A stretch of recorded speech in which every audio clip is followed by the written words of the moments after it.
ГСП онлайн. Городские новости сейчас. Среда, 16:00. Администрация МУГУ Ухта. Личный прием граждан проводит глава города Григорий Коненков. У жителей домов номер 5 и 5А по улице Машиностроителей проблема. Придомовая территория на протяжении 7 лет находится в плачевном состоянии. Александр Макаренко проживает в одном из домов с 2012 года. Ситуацию знает не понаслышке. По двору не пройти, не проехать, ни пешком, ни на коляске. Весь асфальт разбит. Сама дворовая территория представляет из себя очень печальное состояние. Вся вода с ближайших вышестоящих домов стекает к нам во двор, вот в 5 и в 5А.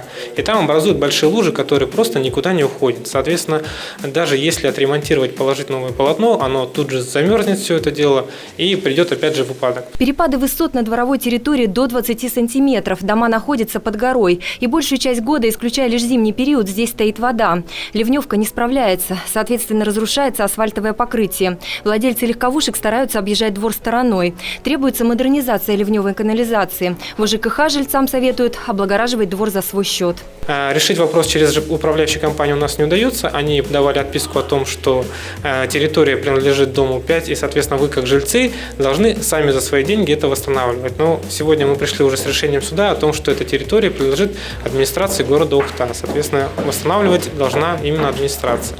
А ведь при грамотном планировании здесь можно было бы сделать парковку для автомобилей и даже игровую зону для детей. Дом угловой, 150 метров территории пустует. Сейчас здесь импровизированное футбольное поле. Для бюджета города ремонт дворовой территории по машиностроителей может вылиться в кругленькую сумму. Жильцы рассчитывают на помощь градообразующих предприятий. Депутат округа, замгендиректора «Лукойл Ухта-нефтепереработка» Сергей Донин.